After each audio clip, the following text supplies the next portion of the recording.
Hi friends, എല്ലാവർക്കും PNB amazing വേൾഡിലേക്ക് സ്വാഗതം. ഇന്ന് നമ്മൾ KPSTA സ്വദേശ് മെഗാ ക്യൂസ് 2024 നടന്ന UP തലത്തിൽ നടന്ന സബ് ജില്ലാ തലത്തിലുള്ള ക്യൂസിൻ്റെ ചോദ്യങ്ങളും ഉത്തരങ്ങളുമാണ് ചർച്ച ചെയ്യാനായിട്ട് പോകുന്നത്. ആദ്യത്തെ ചോദ്യം, ചേരിചേരാ നയം എന്ന വിഖ്യാതമായ വിദേശ നയം ആവിഷ്കരിച്ച ഇന്ത്യയുടെ മുൻ പ്രധാനമന്ത്രി ആര്? ജവഹർലാൽ നെഹ്റു. ഗാന്ധിജി നിയമപഠനം നടത്തിയ വിദ്യാഭ്യാസ സ്ഥാപനം ഏത്? University college London. മഹാത്മാഗാന്ധിയുടെ വിശ്വസ്തനും സഹപ്രവർത്തകനുമായിരുന്ന ഇദ്ദേഹം പിൽക്കാലത്ത് ശാന്തിനികേതനിൽ അധ്യാപകനായി ജോലി ചെയ്തു. ഈ മഹാൻ ആരാണ്? ഉത്തരം CF ആൻഡ്രൂസ്. മഹാത്മാഗാന്ധി പങ്കെടുത്ത രണ്ടാം വട്ടമേശ സമ്മേളനം ഏത് വർഷത്തിലായിരുന്നു? 1931. രാജകീയ പ്രതിനിധികൾ നോക്കി നിൽക്കെ ഇന്ത്യയിലെ ജനകോടികളുടെ നേതാവ് ആ തൊഴിലാളികളോടൊപ്പം പോയി. അവരുടെ ചേരികളിൽ ഒന്നിൽ താമസിക്കുവാനും അവരോട് ഒരുമിച്ച് ആഹാരം കഴിക്കുവാനും. നാം ചങ്ങല പൊട്ടിച്ച കഥ എന്ന പുസ്തകത്തിൽ ആരെക്കുറിച്ചാണ് ഈ പരാമർശം? ഉത്തരം മഹാത്മാ ഗാന്ധി. ഇന്ത്യയിലെ ആദ്യത്തെ ഉപപ്രധാനമന്ത്രി ആര്? സർദാർ വല്ലഭായ് പട്ടേൽ. ദക്ഷിണേന്ത്യയിലെ വന്യവയോധികൻ എന്നറിയപ്പെടുന്ന വ്യക്തി ആര്? G. സുബ്രഹ്മണ്യ അയ്യർ. ജാലിയൻ വാലാബാഗ് കൂട്ടക്കൊലയെക്കുറിച്ച് അന്വേഷിക്കാൻ ഇന്ത്യൻ നാഷണൽ കോൺഗ്രസ് നിയോഗിച്ച കമ്മിറ്റിക്ക് നേതൃത്വം നൽകിയത് ആര്? അബ്ബാസ് തിയാബ്ജി. 1891 ദാദാബായ് നവറോജി എഴുതിയ poverty and un-British rule in India എന്ന ഗ്രന്ഥത്തിലൂടെ അദ്ദേഹം അവതരിപ്പിച്ച ചരിത്രപ്രസിദ്ധമായ സിദ്ധാന്തം ഏത്? ചോർച്ചാ സിദ്ധാന്തം, ഡ്രെയിൻ തിയറി. ഇന്നലെ വരെ ഇന്ത്യയുടെ കുറ്റങ്ങൾക്കും കുറവുകൾക്കും നമുക്ക് പഴി പറയുവാൻ ബ്രിട്ടീഷുകാർ ഉണ്ടായിരുന്നു. ഇന്നു മുതൽ നമ്മുടെ കുറ്റങ്ങൾക്കും കുറവുകൾക്കും നാം നമ്മെ തന്നെയാണ് പഴിക്കേണ്ടത്. ആരുടെ വാചകമാണിത്? ഉത്തരം ഡോക്ടർ BR അംബേദ്കർ. കണ്ണിന് കണ്ണെന്ന നയം ലോകത്തെ അന്ധകാരത്തിൽ ആഴ്ത്തുമെന്ന് ഗാന്ധിജി ഏത് സമരവുമായി ബന്ധപ്പെട്ടാണ് പ്രസ്താവിച്ചത്? നിസ്സഹകരണ പ്രസ്ഥാനം.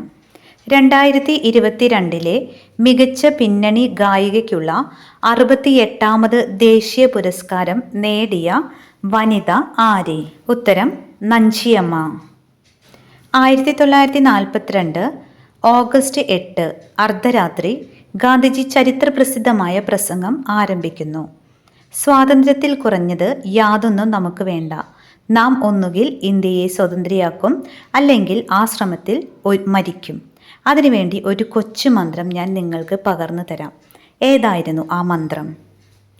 ഉത്തരം പ്രവർത്തിക്കുക അല്ലെങ്കിൽ മരിക്കുക. മഹാത്മാഗാന്ധിയുടെ അവസാനത്തെ കേരള സന്ദർശനം നടന്നത് ഏത് സംഭവവുമായി ബന്ധപ്പെട്ടാണ്? ക്ഷേത്രപ്രവേശന വിളംബരം.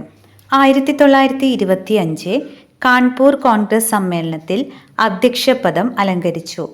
1949 മാർച്ച് 2 ഇഹലോകവാസം വെടിയുകയും ചെയ്തു. സ്വാതന്ത്ര്യ സമര സേനാനി ആര്? സരോജിനി നായിഡു. സർദാർ വല്ലഭായ് പട്ടേലിൻ്റെ ജീവിതഗതി തിരുത്തി എഴുതിയ സമരമായിരുന്നു ബർദോളി സമരം. ഈ സമരം നടന്ന വർഷം ഏത്?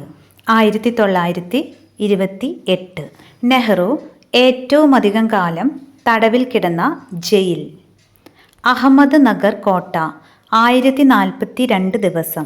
ഇന്ത്യ ഡിവൈഡഡ് വിമുക്ത ഭാരതം എന്ന വിഖ്യാത ഗ്രന്ഥം രചിച്ചത് ആര്? ഡോക്ടർ ബാബു രാജേന്ദ്ര പ്രസാദ്. ഗാന്ധിജിയെക്കുറിച്ച് ധർമ്മസൂര്യൻ എന്ന കൃതി രചിച്ചത് ആര്?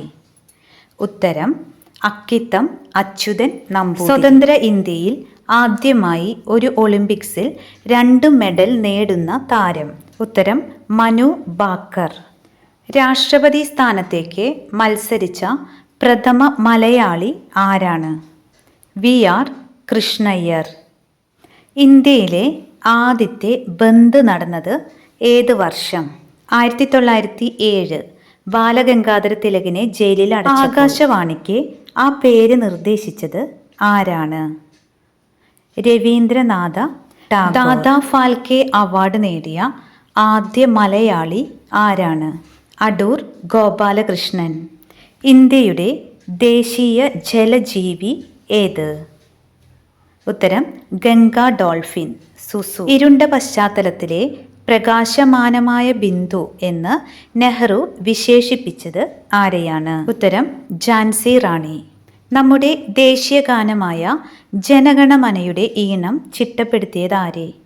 രാം സിംഗ് ടാക്കൂർ. ഇന്ത്യ സ്വാതന്ത്ര്യം നേടുന്നു എന്ന കൃതി എഴുതിയത് ആരെ? മൗലാന അബ്ദുൽ കലാം ആസാദ്. ഇന്ത്യൻ സ്വാതന്ത്ര്യ സമരത്തിലെ ഏത് പ്രതിഷേധ സമരത്തെയാണ് ലോകത്തിലെ ഏറ്റവും ശക്തമായ 10 പ്രതിഷേധ സമരങ്ങളിൽ ഒന്നായി ടൈം വാരിക തെരഞ്ഞെടുത്തത്? ഉത്തരം ഉപ്പ് സത്യാഗ്രഹം. വന്ദേ മാതരത്തിൻ്റെ ഇംഗ്ലീഷ് പരിഭാഷ നിർവഹിച്ചത് ആരാണ്? അരവിന്ദ് ഘോഷ്. അഖിലേന്ത്യാ ഹരിജൻ സമാജം സ്ഥാപിച്ചത് ആരാണ്? ഗാന്ധിജിയുടെ ഊന്നുവടിയുമായി ദണ്ഡിയാത്രയിൽ പങ്കെടുത്ത ഈ ബാലൻ്റെ പേര് എന്താണ്? ഗാന്ധിജിയുടെ പേരക്കുട്ടി കനു രാംദാസ് ഗാന്ധി. നാഷണൽ ഹെറാൾഡ് പത്രം ആരംഭിച്ചത് ആരെ? ഉത്തരം ജവഹർലാൽ നെഹ്റു.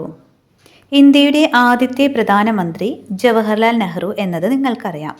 എന്നാൽ സ്വതന്ത്ര ഇന്ത്യയിലെ ആദ്യ ഉപപ്രധാനമന്ത്രി ആരാണ്? ഉത്തരം സർദാർ വല്ലഭായ് പട്ടേൽ. ഗാന്ധിജിയെ അവസാനമായി തടവിൽ പാർപ്പിച്ചത് എവിടെയാണ്? ആഗാഖാൻ കൊട്ടാരം. ദേശീയ സ്വാതന്ത്ര്യത്തിൻ്റെ കവി എന്നറിയപ്പെടുന്ന മലയാളത്തിൻ്റെ പ്രിയപ്പെട്ട കവി ആരാണ്? ഉത്തരം വള്ളത്തോൾ നാരായണ മേനോൻ. ഇന്ത്യയുടെ ദേശീയ ഗാനമായ ജനഗണമന ആദ്യമായി പ്രസിദ്ധീകരിച്ച പത്രം ഏത്? ഉത്തരം തത്വബോധിനി. മഹാത്മജിയുടെ ആത്മകഥ ഇംഗ്ലീഷ് ഭാഷയിലേക്ക് പരിഭാഷപ്പെടുത്തിയത് ആരാണ്? മഹാദേവ് ദേശായി. നമ്മുടെ ദേശീയ പ്രതിജ്ഞ എഴുതിയത് ആരെ? ഉത്തരം സുബ്ബറാവു. ഇന്ത്യൻ തപാൽ സ്റ്റാമ്പിൽ പ്രത്യക്ഷപ്പെട്ട ആദ്യ മലയാളി? ഉത്തരം ശ്രീനാരായണ ഗുരു. 2024 ഒളിമ്പിക്സ് മത്സരങ്ങൾ ഏത് രാജ്യത്താണ് നടക്കാൻ പോകുന്നത്? ഉത്തരം ഫ്രാൻസ്. 2022 JC ഡാനിയേൽ പുരസ്കാരം നേടിയ വ്യക്തി? ഉത്തരം TV ചന്ദ്രൻ. 2023 ഐക്യരാഷ്ട്രസഭ എന്ത് വർഷമായി ആചരിക്കാനാണ് തീരുമാനിച്ചത്? ചെറുധാന്യ വർഷം. ഭീമസേനനെ കേന്ദ്ര കഥാപാത്രമാക്കി മലയാളത്തിൽ രചിക്കപ്പെട്ട MT വാസുദേവൻ നായരുടെ പ്രധാന സാഹിത്യ സൃഷ്ടിയുടെ പേര്? ഉത്തരം രണ്ടാമൂഴം. ഇന്ത്യയുടെ ബഹിരാകാശ ഗവേഷണ രംഗത്ത് അതുല്യമായ സംഭാവനകൾ നൽകിയ ഈ വ്യക്തിയുടെ പേരെന്താണ്? ഉത്തരം Vikram Sarabhai. Simon go back എന്ന മുദ്രാവാക്യത്തിൻ്റെ ഉപജ്ഞാതാവ്? യൂസഫ് മെഹ്റലി. വൈസ്രോയി ഇർവിൻ പ്രഭു ചായക്കോപ്പയിലെ കൊടുങ്കാറ്റ് എന്ന് വിശേഷിപ്പിച്ച ഇന്ത്യൻ സ്വാതന്ത്ര്യ സമരത്തിലെ സംഭവം ഏതായിരുന്നു? ദണ്ഡിയാത്ര, ഉപ്പ് സത്യാഗ്രഹം. ജയ് ജവാൻ, ജയ് കിസാൻ, ജയ് വിജ്ഞാൻ എന്ന മുദ്രാവാക്യം ഉയർത്തിയത് ആരെ? ഉത്തരം ലാൽ ബഹദൂർ ശാസ്ത്രി. ഇന്ത്യയിലെ ആദ്യത്തെ വനിതാ ചെസ് ഗ്രാൻഡ് മാസ്റ്റർ ആരാണ്? കൊനേരു ഹംപി. ചിത്രത്തിൽ കാണുന്ന വ്യക്തി കണ്ടൽക്കാട് സംരക്ഷണവുമായി ബന്ധപ്പെട്ട് പ്രശസ്തനാണ്. ആരാണ് ഇദ്ദേഹം? കല്ലേൽ പൊക്കുടൻ. അപ്പോൾ വീഡിയോ ഇഷ്ടപ്പെട്ടാൽ ലൈക്ക് ചെയ്യാനും ഷെയർ ചെയ്യാനും സബ്സ്ക്രൈബ് ചെയ്യാനും കമൻറ്റ് ചെയ്യാനൊന്നും മറക്കരുത്. അപ്പോൾ അടുത്ത വീഡിയോയുമായിട്ട് നമുക്ക് വീണ്ടും കാണാം. താങ്ക്